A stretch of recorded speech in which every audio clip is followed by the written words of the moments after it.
Zimbabwe tour పూర్తి అయిపోయింది. 4-1 అన్న స్కోర్ లైన్తో ఇండియా T20 సిరీస్ గెలిచేశారు విత్ బ్రాండ్ న్యూ యంగ్స్టర్స్. చాలా మంది డెబ్యూ చేశారు, సిరీస్ గెలిచారు. ఇండియాకు వచ్చిన పాజిటివ్స్ ఏంటి, నెగిటివ్స్ ఏమైనా ఉన్నాయా, ఫ్యూచర్ బ్రైట్గా ఉందా, డల్గా ఉందా, ఏంట్రా కౌశిక్ మ్యాటర్ ఏంటి మాడుకుందాం. ఇంకెందుకు ఆలోచన, లెట్స్ గెట్ స్టార్టెడ్.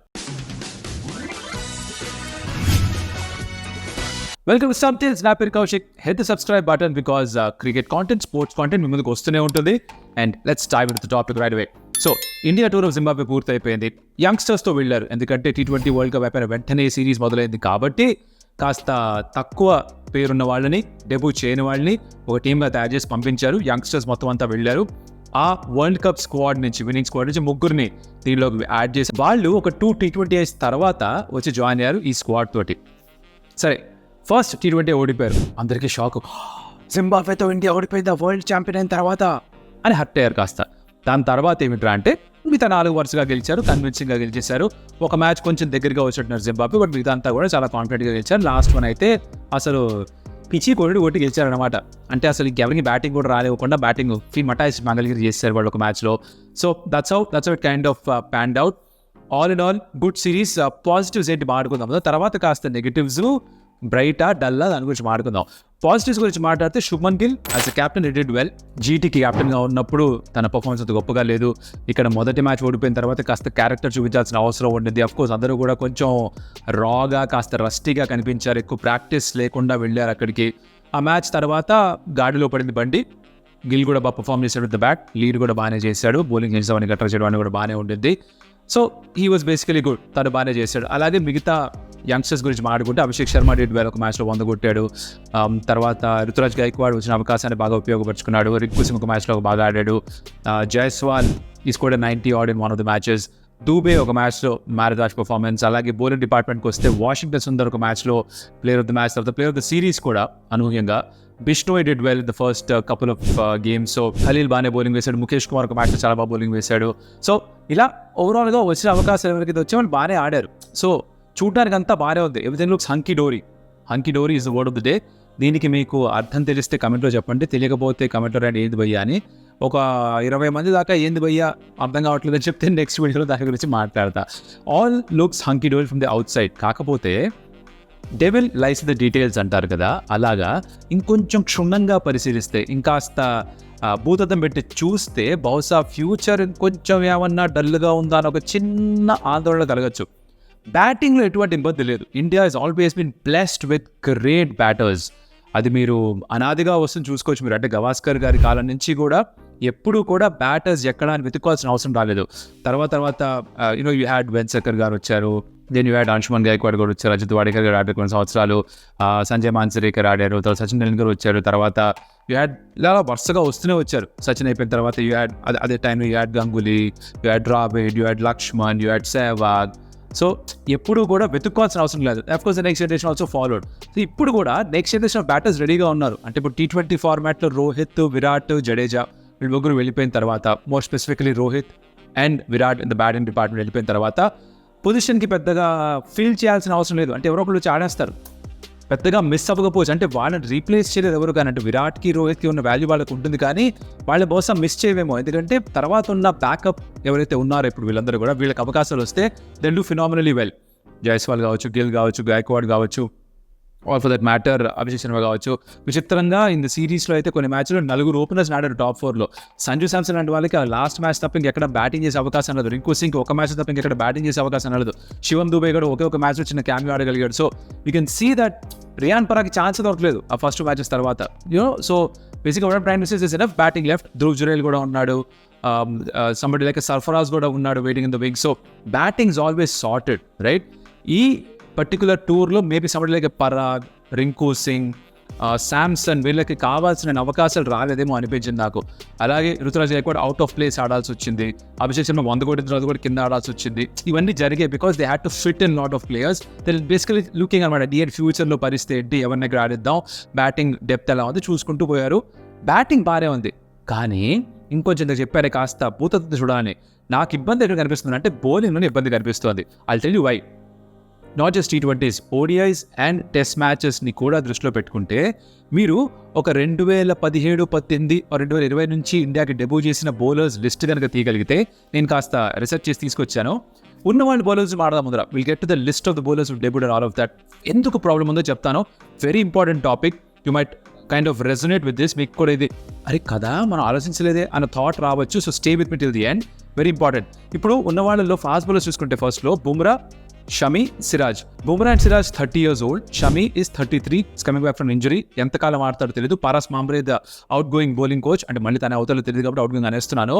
తను ఏమన్నాడంటే షమితో కాస్త మాట్లాడాలి, గౌతమ్ గంభీర్ ఇంకా సపోర్ట్ స్టాఫ్ మీద అందరూ కూడా తను ఎంతకాలం ఆడదాం అనుకుని దాన్ని బట్టి తనని జాగ్రత్తగా ఎలా అట్టే పెట్టుకోవాలి, ఏ ఫార్మాట్లో ఆడించాలి, ఇది కొంచెం జాగ్రత్తగా చూసుకోవాల్సిన విషయం అని చెప్పి పారస్ మాంబ్రే చెప్పారు వన్ ఆఫ్ హిస్ ఇంటర్వ్యూస్. అదే it's very valid point. Maybe తన ఫుల్ ఫిట్నెస్కి రాలేకపోయినా, యోయో టెస్ట్లో మంచి స్కోర్ చేయలేకపోయినా కూడా తన స్కిల్ తోటి వికెట్స్ ఇంకా అందించగలిగితే, మ్యాచెస్ గెలిపించగలిగితే maybe still deserves a place. టెస్ట్లోనా, ఓడిఐలోనా, T20లోనా డిసైడ్ చేసుకోవాలి the captain and the support staff అని పారస్ మాంబ్రే చెప్పారు.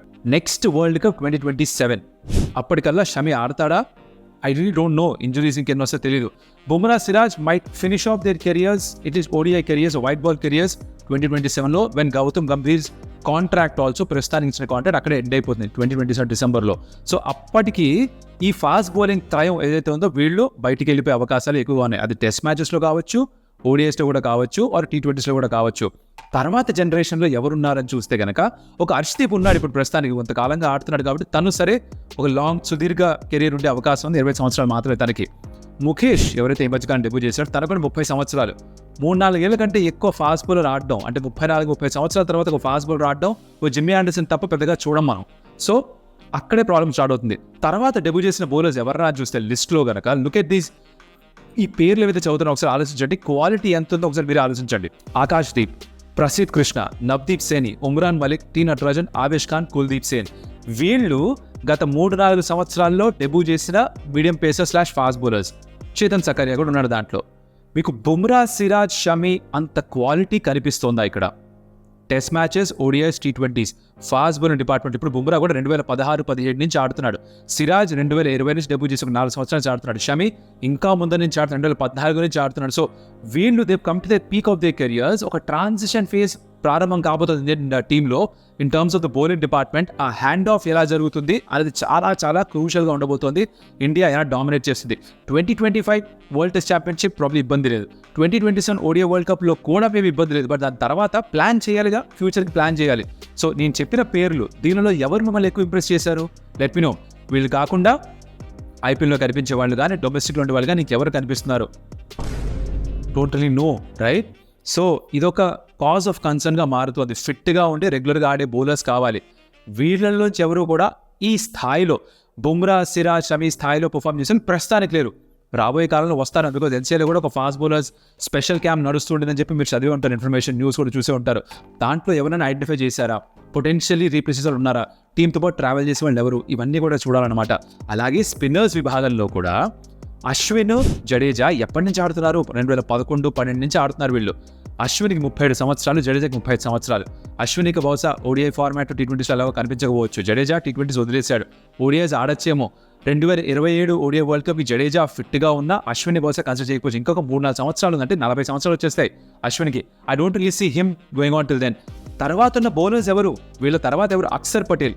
తన ఏజ్ అంతా 30, 4 సంవత్సరాలు 5 సంవత్సరాలు ఆడతాడు. తర్వాత నెక్స్ట్ లిస్ట్ ఆఫ్ బౌలర్స్ చూడండి. వాషింగ్టన్ సుందర్, షాబాజ్ నదీం, తనేం చిన్నపిల్లాడు కాదు. Ravi Bishnoi probably have a good career. Kuldeep Yadav, as far తనే బహుశా spearhead of the spin అటాక్గా మారుతాడు ప్రతి ఫార్మాట్లో కూడా. Rahul Chahar, Krunal Pandya, Varun Chakravarthy and Sai Kishore is a youngster who's done phenomenally well domestic tournaments. Ranji trophy కావచ్చు, సైయద్ ముష్తాక్ అలీ కావచ్చు, విజయ్ హజారే కావచ్చు. సో వీళ్ళల్లో మీకు ఆ స్టార్ క్వాలిటీ కనిపిస్తోందా? ఇండియన్ టీమ్ హోమ్ అడ్వాంటేజ్ తీసుకునేది ఎప్పుడు? మన దగ్గర 20 వికెట్స్ తీసుకునే బౌలర్స్ కావాలి, అంటే స్పిన్నర్స్ ఉండాలి. జడేజా, అశ్విన్ కాంబో ఎంత అద్భుతంగా పనిచేసింది అంటే వాళ్ళ ముందర ఒక కుంబ్లే, హర్భజన్ ఉన్నారు. వాళ్ళ ముందర కూడా యూ హ్యాడ్ వెంకటపతి రాజు గారు, మన రాజేష్ చౌహాన్ ఉండేవారు. తర్వాత ఇంకా ముందు వెనక్కి వెళ్తే ఇంకా చాలామంది బౌలర్స్. ఇలా మన దగ్గర కూడా ఇండియాలో ఎప్పుడు కూడా స్పిన్నర్స్కి కరువు లేదు. ఇప్పుడు చూస్తుంటే అశ్విన్, జడేజా వెళ్ళిపోతే అక్షర్ పటేల్ ఎంత effective? Not like Jadeja or and Ashwin. Maybe Jadeja దగ్గరలో రావచ్చేమో Axar Patel, to be fair to him. దాని తర్వాత ఇంకెవరు కనిపించట్లేదు. బిష్ణోయ్ టెస్ట్లో ఆడతాడా? Kuldeep Yadav has to become that spearhead. ఒక అశ్విన్ చేసింది పదే 5 వికెట్ హాల్స్, 10 వికెట్ హాల్స్ తీసుకునేది బహుశా కుల్దీప్ యాదవ్ చేయాలేమో. సో మీరు చూస్తే కనుక ఇటు ఫాస్ట్ బౌలింగ్ డిపార్ట్మెంట్ అయినా, స్పిన్నర్స్ డిపార్ట్మెంట్ అయినా, ఇప్పుడున్న టాప్ బౌలర్స్ కనుక వెళ్ళిపోతే తర్వాత తరానికి ముందుకొచ్చే ఫాస్ట్ బౌలర్స్, స్పిన్నర్స్ పెద్దగా కనిపించట్లేదు. ఇది ఒక కాజ్ ఆఫ్ కన్సర్న్ గా నాకు అనిపిస్తుంది. మీరేమనుకుంటే నాకు చెప్పాలి. చంద్ర గారు ఏమి కంగారు పడకండి, ఏమి జరగదు. సో ఈ జింబాబ్వే సిరీస్ లో నేను చూసింది, నేను అబ్జర్వ్ చేసింది ఇదనమాట. సో బౌలింగ్ కొంచెం థిన్గా ఉన్నట్టు అనిపిస్తుంది. కాస్త మనకి రిసోర్సెస్ లేవేమో అనిపిస్తుంది. T20 ఫార్మాట్ మేబీ మేనేజ్ చేయొచ్చేమో, but ODI and test format longer formats లోకి మీకు వికెట్ టేకింగ్ ఎబిలిటీ ఉన్న బౌలర్స్ కావాలి. సో ఆ కాన్స్టెంట్ సప్లై ఆఫ్ బౌలర్స్ కనుక రాకపోతే ఇండియా ఇబ్బంది పడే అవకాశం ఉంది. సో దాని మీద ఖచ్చితంగా BCCI శ్రద్ధ వహిస్తూ ఉంటారు, డౌట్ లేదు. ఈ ట్రాన్సిషన్ ఫేజ్లో గౌతమ్ గంభీర్ ఎంట్రీ ఇస్తున్నారు యాజ్ అ కోచ్. ఆ ట్రాన్సిషన్ ఎలా హ్యాండిల్ చేస్తారు, ఆ బేటన్ ఎలా పాస్ అవుతుంది, ఈ జనరేషన్ నెక్స్ట్ జనరేషన్కి ఎలా హ్యాండ్ ఆఫ్ జరుగుతుంది, ఇది చాలా క్రూషియల్గా ఉండబోతుంది నాకు అనిపిస్తుంది. What you think of it? Let me know in the comments, because this for me is a very crucial aspect. శ్రీలంకకి నెక్స్ట్ టూర్ రాబోతుంది, దాని గురించి సెపరేట్గా మాట్లాడుకుందాం వీడియోలో వద్దు. ఒక 3 T20Is పాలకలిలో, ఓ 3 ODIs ఐ థింక్ కొలంబోలో ఆడబోతున్నారు. KL Rahul I think will come back, ODIs అనే లీడ్ చేయబోతున్నాడు అన్నట్టుగా అందరూ మాట్లాడుతున్నారు. బికాజ్ రోహిత్ శర్మ ఇంకా రెస్ట్ తీసుకుంటారట, విరాట్ కోహ్లీ కూడా అందుబాటులో ఉండడు, తను కూడా రెస్ట్ ఇస్తారట. బట్ గౌతమ్ గంభీర్ చెప్పడం అందరూ అన్ని ఫార్మాట్లు ఆడాలి, ఎవరు రెస్ట్ తీసుకోవడానికి లేదు, వర్క్ లోడ్ మేనేజ్మెంట్ అన్న కాన్సెప్ట్ నేను నమ్మనని తను చెప్పారు. మరి ఇప్పుడు తను చెప్తే మరి అందరూ వెనక్కి వచ్చేస్తారా, బుమ్రా కూడా వెనక్కి వచ్చి ఆడతాడా, మరి యంగ్స్టర్స్ పర్ఫామ్ చేయడానికి వెళ్తారా? All this we have to wait and see. But Rishabh Pant he'll probably come back. T20 సెటప్లో, ODI సెటప్లో కూడా రావచ్చు. KL రాహుల్ కెప్టెన్గా ఉంటే తను కీపింగ్ చేస్తాడు ODIs, రిషబ్ పంత్కి ఇచ్చేస్తారా? ఇవి కొన్ని interesting topics. Will talk about that for the Sri Lanka tour. But ఆ రాబోయే టూర్లో కూడా మనకి ఫ్యూచర్లో ఆడబోయే బౌలర్స్ ఎవరన్నది మనం ప్రతి టూర్లో చూసుకున్న జాగ్రత్తగా. లైక్ ఐ సెడ్ 2025 WTC ఛాంపియన్షిప్కి సంబంధించి ఇబ్బంది లేదు. 2027 ODI వరల్డ్ కప్కి కూడా పర్లేదేమో. బట్ దాని తర్వాత ఏంటి? ఇప్పుడు 3-4 సంవత్సరాలు ఉంది కదా, కొంచెం చాలా టైం ఉంది అనిపిస్తుంది. కానీ ఇప్పటి నుంచి వాళ్ళు ప్రిపేర్ చేయకపోతే పీక్లో ఉండరు వాళ్ళు. Like for example 2023 ODI world cup కానీ 2024 T20 వరల్డ్ కప్లో కానీ ద బౌలర్స్ యూ హ్యాడ్ అందరికి కూడా బౌల్డ్ అనుభవం ఉండింది. బుమ్రా ఒక 6 సంవత్సరాలుగా ఆడుతున్నాడు, సిరాజ్ ఒక 4 సంవత్సరాలుగా ఆడుతున్నాడు, షమి ఒక 10 ఏళ్ళుగా ఆడుతున్నాడు, అశ్విన్, జడేజా, అక్షర్ పటేల్ అందరూ కూడా కొంతకాలంగా ఆడుతూ ఉన్నారు కాబట్టి మీకు ఎక్స్పీరియన్స్ ఉండింది. ఆ ఎక్స్పీరియన్స్ ఇప్పుడు రాబోయే cycles of ODI world cup, T20 world cup, WTC championship వీటికి కూడా కావాల్సి వస్తుంది. కాబట్టి ఇక్కడ ఎక్కువ శ్రద్ధ వహించాల్సిన అవసరం ఉందని నాకు అనిపిస్తోంది. What you think of this? Let me know in the comments. కాస్త సీరియస్ టోన్లో వెళ్ళినా కూడా వీడియో అయితే it's very important point. Batting looks okay to me because ఆ హ్యాండ్ ఆఫ్ బాగానే జరుగుతుంది, బోల్డ్ ద టాలెంట్ ఉంది. బౌలింగ్ విభాగంలోనే కాస్త ఇబ్బందులు నాకు కనిపిస్తున్నాయి. మీరు కూడా చెప్పండి కమెంట్లో. మీరు కమెంట్లో ఏం చేస్తారు, దాన్ని బట్టి బహుశా ఫ్యూచర్ వీడియోస్ కూడా చేయొచ్చేమో. పొటెన్షియల్గా ఎవరున్నారో ఆలోచించవచ్చు. Some like Sai Kishore probably is a very very good prospect for India. Left arm spinner, తను కూడా ట్రెడిషనల్ బౌలర్. సో ఇలా ఇంకెవరి గురించి అన్న డీటెయిల్గా అనాలిసిస్ చేద్దాం అనుకుంటే అది కూడా చేయొచ్చు. But I enough interest in the comment section.